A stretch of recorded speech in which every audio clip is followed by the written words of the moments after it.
Good Monday morning. Here it is, 9 o'clock on the 30th. Today is the 31st. It is the 31st March, almost in the books.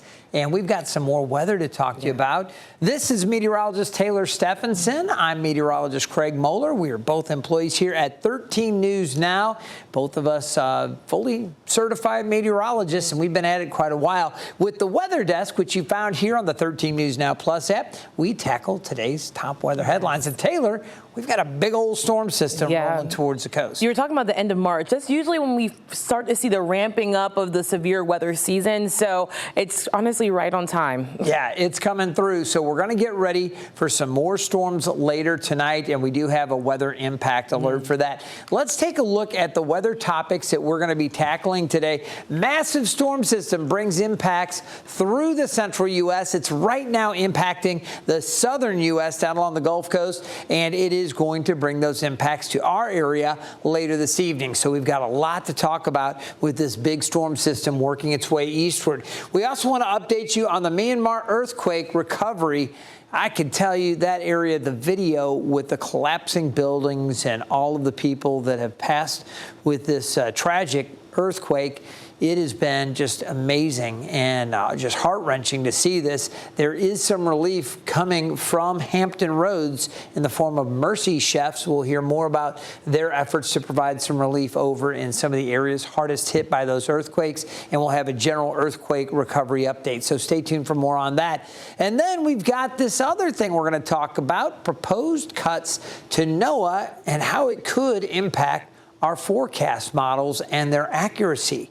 Looking at making some more cuts with NOAA, and we'll talk about how the areas they're making the cuts could start to jeopardize some of the information we feed in to some of the models that we rely on and that you rely on to get forecast information. So kind of an interesting story there, a lot to break down for you as we go over this next half hour. But we're going to start off with this massive storm system and where it's been and where it is going. You can see right now there are numerous watches down to the south. Right now, thunderstorm watches down that way, but we did have tornado watches as well. And you can see currently we have several thunderstorm warnings down around New Orleans, Slidell. We had around Hammond earlier. There was a tornado warning. That's now no longer in place. But this line of storms has shown some signs of rotation as it's been moving along. We've also seen some areas where the lines bowed out a little bit, indicating some really powerful winds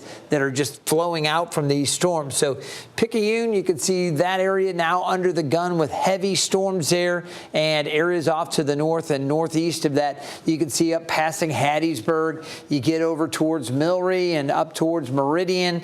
These areas now approaching Birmingham, Alabama, and you're going to see it around Montgomery as well eventually. This whole line continues to work eastward, and we're going to see the potential for these strong storms around our area later this evening. So I'm going to break that down for Hampton Roads coming up. Fortunately, right now we're not seeing any tornado warnings, but we have had those several times this morning. And again, this line extends up into Tennessee, and then we're getting some scattered showers. Now the line's kind of fragmented. You can see West Virginia, Pennsylvania getting a little bit of a break, but there is more wet weather back up around the western or the eastern Great Lakes, rather, Lake Erie over to Lake Ontario and New York State. We've also seen some heavier rain down to the south and off the coast of North Carolina, around northeast North Carolina. Earlier we had showers, nothing severe this morning, but it's going to be this main push that is going to come through a little bit later on, and that's what we're really concerned with. So I'm going to right now send it over to Taylor Stephenson, who's been watching some of the storm reports that have come in and some of the damages from this line already. Taylor? Thanks, Craig. We are watching for this because we like to see the history of a storm. When we track of what the storm has already done, it can give us a better understanding of what may be coming to our area later on. So like Craig said, I just noticed that as I looked up on the widespread satellite and radar, you can see where it's kind of starting to fragment a little bit, but the strongest storms are still to the south, like he said, in places like Alabama down to the Gulf Coast. And typically with a line of thunderstorms along a cold front, the strongest thunderstorms are usually on that southern tip of that line. So we have seen a lot of storm reports over the past 12 hours. This is mainly overnight as these storms rolled through. In this area, there was a level 3 out of 5 risk for severe weather. As you can see, multiple wind reports, down tree reports, hail reports as you get closer to Missouri, into Arkansas and parts of the Mid-South. So let's zoom in and show you a few of these reports. One comes out of Peach Orchard. This is in the northeastern corner of Arkansas in Greene County. Reports of golf ball sized hail coming down along Highway 90 and along Highway 141. So local roads up to almost 2 inches in diameter. That's pretty big. I mean, we're talking some really big hail, something that we typically don't see here in Hampton Roads, but that is a little bit more common as you get in places like Arkansas and even Oklahoma, where I've seen baseball-sized hail. And there were some really impressive videos coming out of Arkansas with how much hail was coming down, just piling up. A lot of times here, especially in a more humid climate, more warm climate, we usually see a lot of that hail come down. It's very small, but as soon as it hits the ground, it melts really quickly. When you have bigger hail like this, near golf ball size hail, it takes a little bit longer to melt, so you kind of see the accumulation piling up. That video was really impressive outside of Arkansas.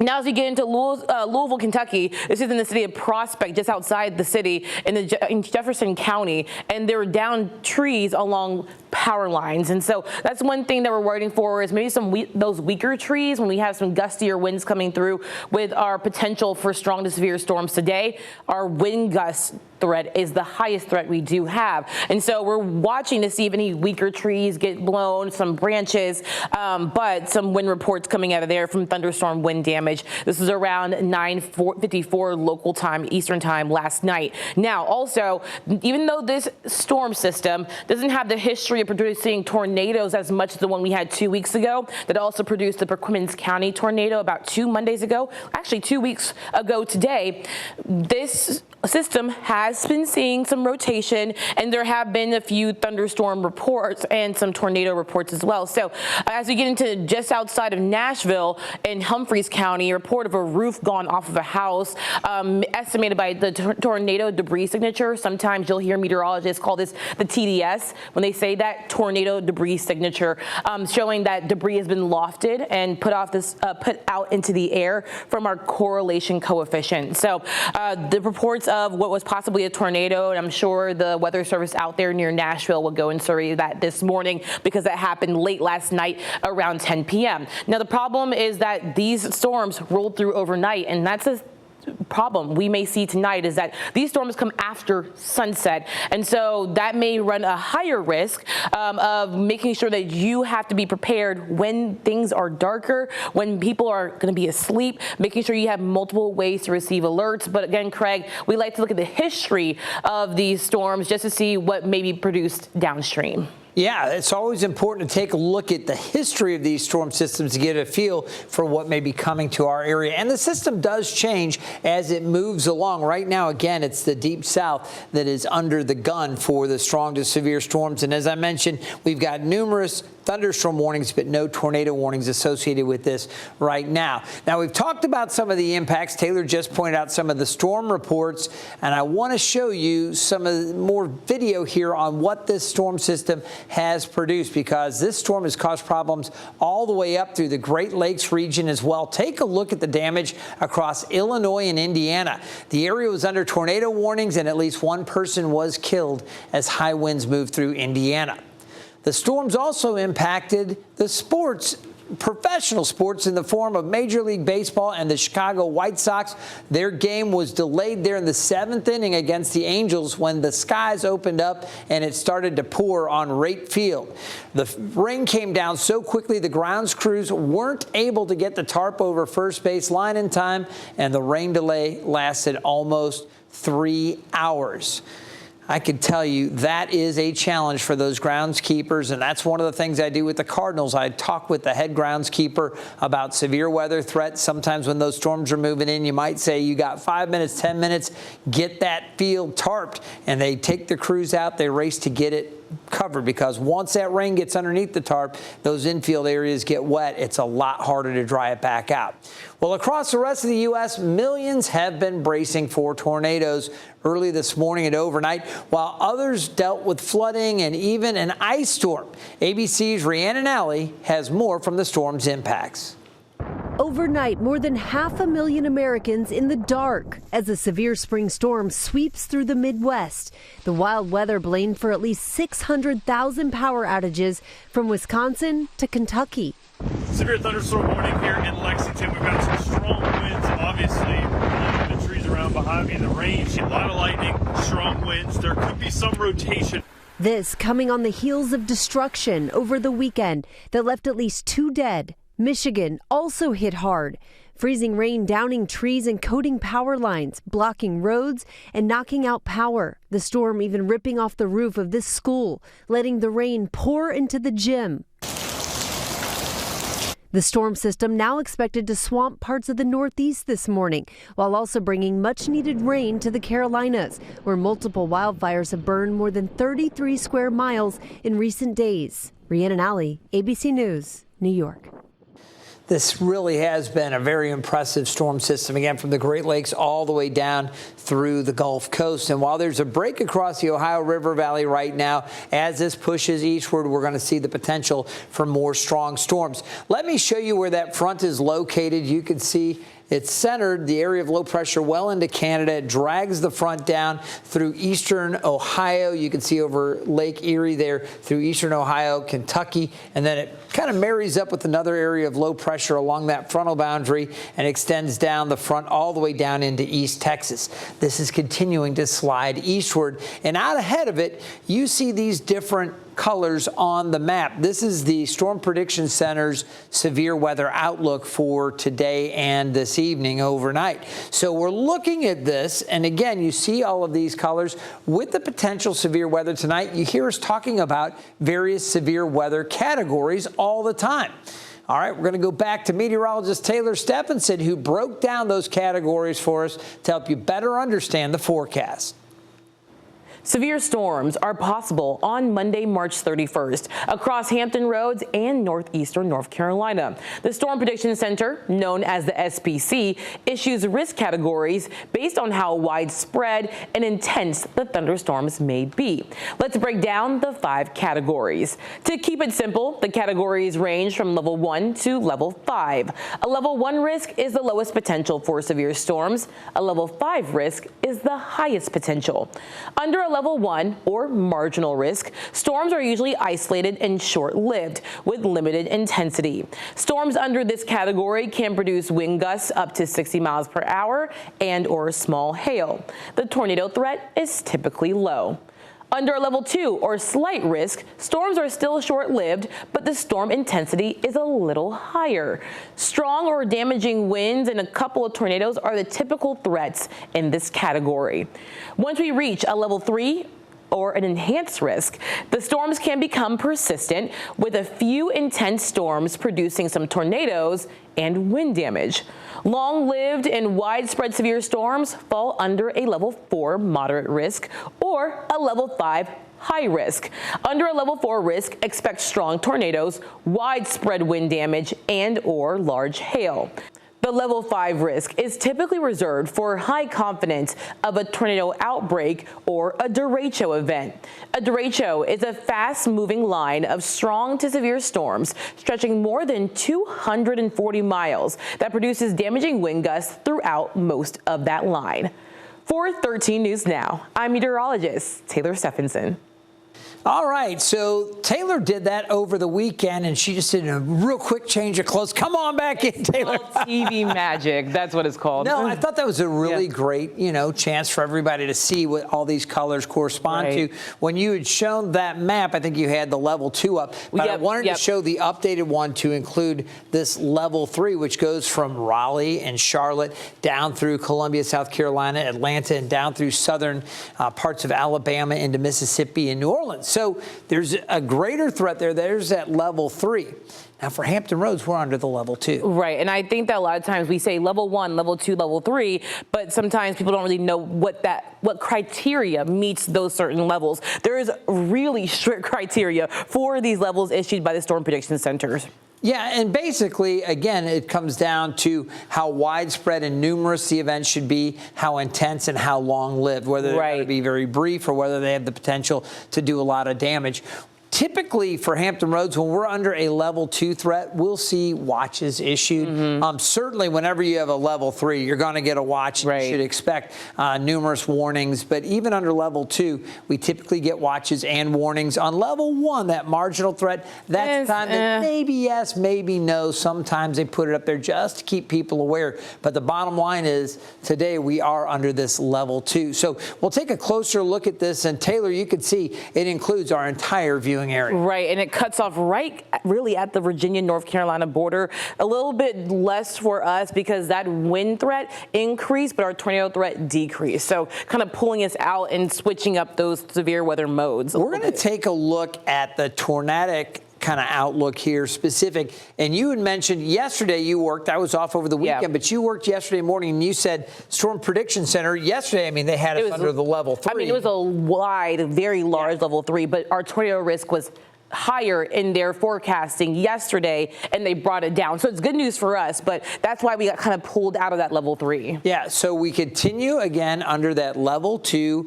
or slight risk. I want to talk to you about that tornadic risk, and you see this here, and this is a map that can be, I feel, when somebody looks at this map and looks at the legend on here, they say 5%. Well, that's not a big deal. Right. You know, why are we even talking about this? If you look at this with the tornado outlook, you see several different levels. Now, most of the time, we can have thunderstorms, general thunderstorms, and you won't see any chance. You might see some 2%. We were talking about some of the things you discussed when you were back at Oklahoma University, the 2% chance of kind of what that means. Right. So when we were back at OU, we learned that really a 2% chance in layman's terms is that you have twice of a higher amount than a normal day to see a tornado. That's basically double the amount. Right. So in a 5% risk is obviously a little bit higher. So as you keep going up, your risk for a tornado is higher than a given day. So that's how we kind of learned it. I feel like that's a very simplistic way to put it, which it made way more sense because even as a meteorology student, when you see 2%, 5%, and you're a math minor, you're like 2%, whatever, you know. What is that? Yeah. Well, and again, that's specific, and this is where it gets really interesting. Okay, that's there's a 5% chance of a tornado forming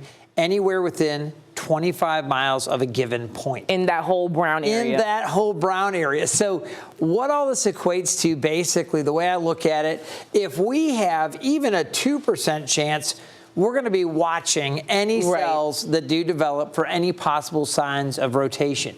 When you get into the 5% chance, we're watching really, really closely because, all right, there's enough there. I suspect there will be a couple of tornado warnings issued somewhere in this region this evening, late evening, and maybe it's a little farther to the west, maybe it's closer to the coast. We don't know for sure, but just know that it won't be surprising at all to find a couple of tornado warnings that are issued. And sometimes when we have these outlooks for tornadoes and for hail and for damaging wind gusts, we have it for all of them. When you see a hatched area, when it's like crisscross lines, that means that the severe weather threat is more significant. So if you ever see that, that means that within that hatched area, your chance of seeing whatever severe weather threat that is significantly higher. Yeah, you take a look at this. I mean, the next level would be yellow. Which we were underneath yesterday. Yeah, and that would be like, hey guys, be prepared. There are going to be a few tornado warnings. You get to 15%. Now you're starting to get into the outbreak range. Once you get into there, where, hey, we expect several. And as you mentioned, we get up into these levels, which very rarely happens, or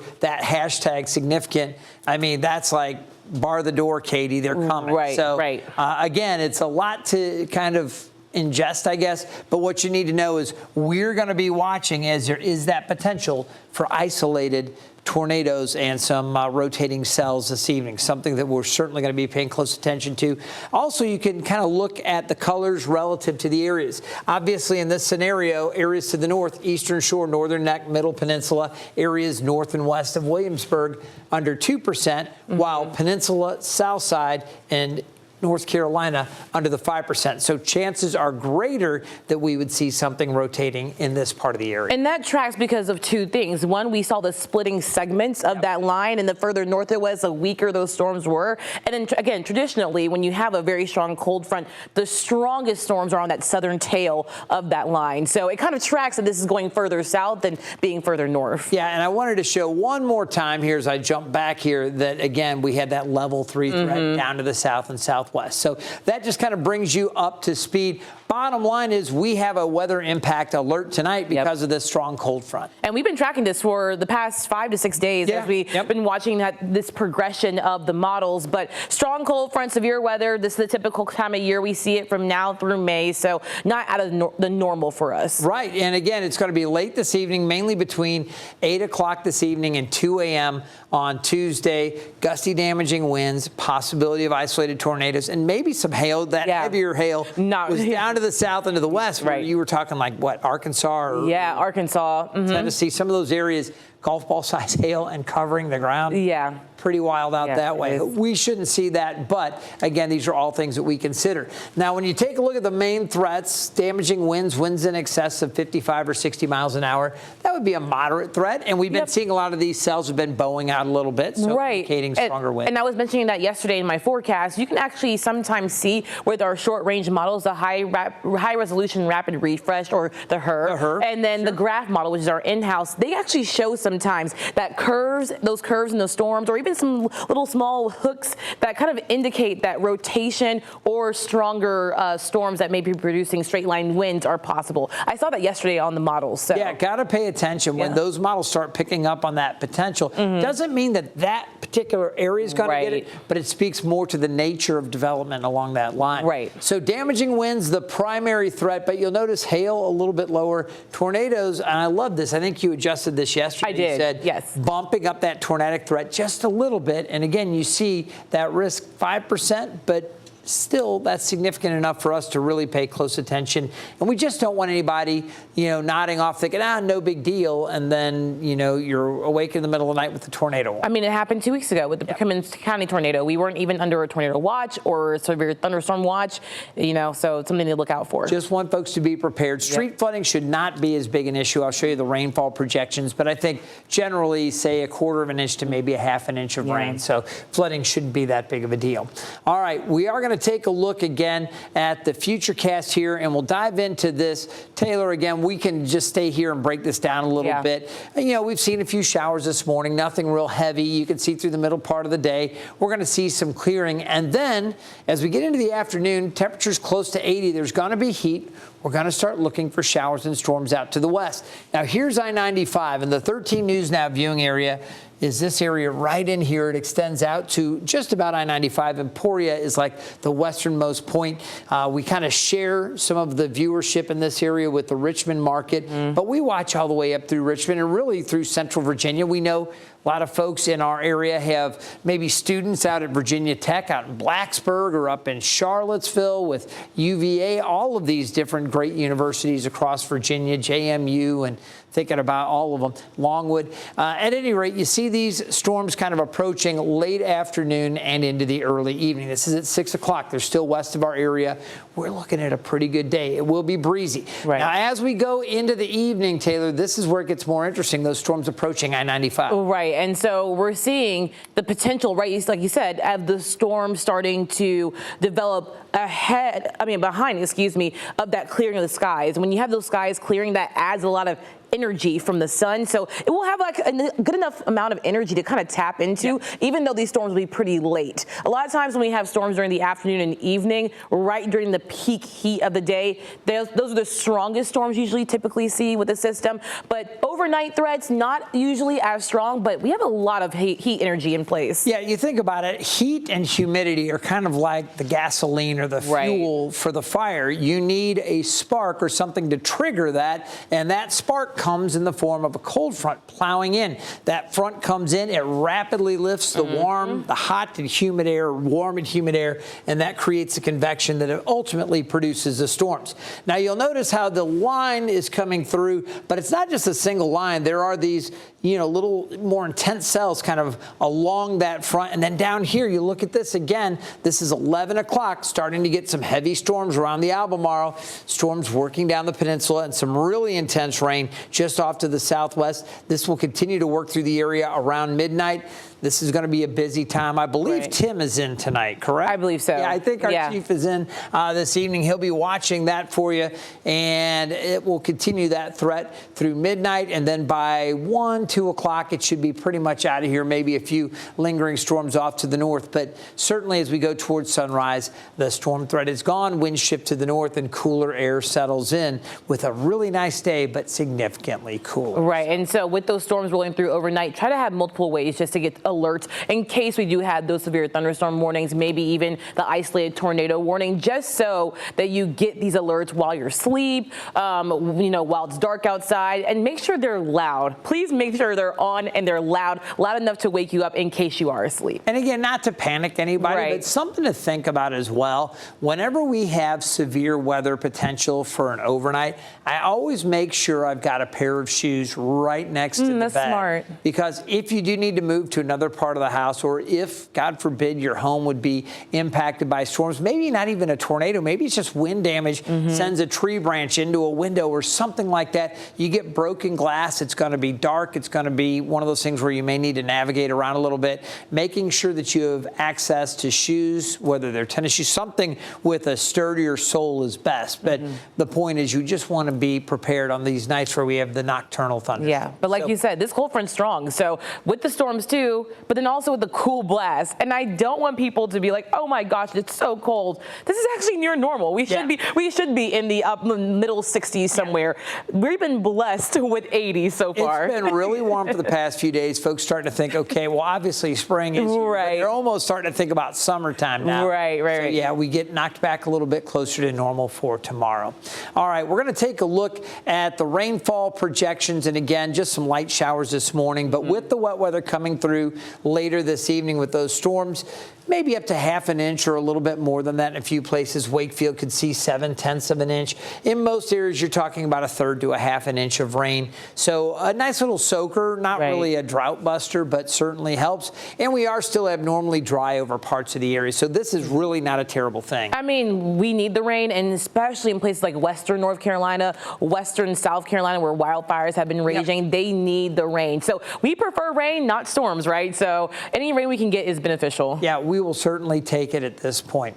All right, so this is a look at the storms. We're going to be keeping you updated on this. Right now, I want to take you over around the globe, and we're going to visit in on the folks dealing with the earthquake aftermath in Myanmar. And it has been really, really tough to see that video, but we do want to let you know what's going on. So here's a look again, Myanmar and Thailand, where a 7.7 magnitude earthquake struck late last week. Myanmar state media says at least 1,700 people are confirmed dead.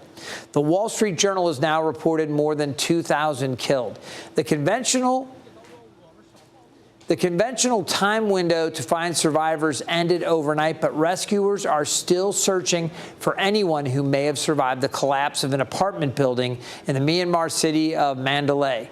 That city was near the epicenter of the quake and was where most of the destruction occurred. Now, the Red Cross says this level of devastation hasn't been seen there in more than 100 years. Portsmouth-based Mercy Chefs have deployed to the disaster zone. The group prepares and delivers hot meals to victims and first responders after natural disasters and emergencies. All right.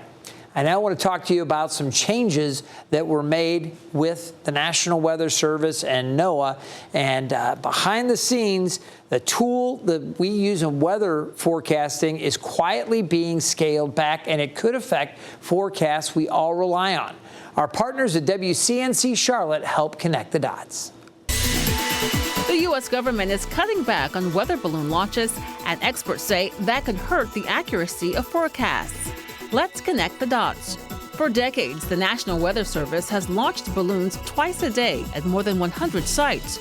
They collect real-time data on temperature, wind, and humidity. It's key info that helps build weather models. But staffing cuts under the Trump administration are now limiting launches at several sites, especially in places where severe storms often form.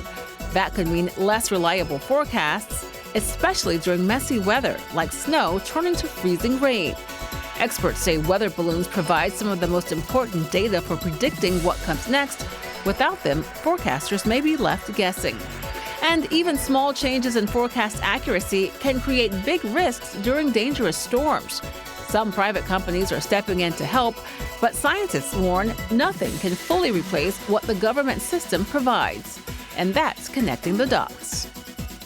It is going to be really interesting to see how this is addressed, because we really do need that information fed into the models. Everything you see, whether we're showing you one of our global models or some of the other various models, they all take this information into account to produce accurate forecasting. Right. So it's hard to imagine without getting those soundings and all of that information throughout the atmosphere regularly fed in, what these models are going to draw from. And it's just like pieces of the puzzle. When you're missing a couple of pieces, the puzzle's not complete. And that's a lot of times that what happens with our data. Our data helps fill those gaps that we need for weather forecasting, whether it's nowcasting or whether it's telling us what the atmosphere is doing so we can prepare for what's to come. So it's a really unfortunate situation. Well, we'll see how things play out. And again, I have to believe there's going to be some way to get that information in, but we've really got to take a hard look at it. And again, it's something that the entire forecasting community is watching, going, okay, what are we going to do with this?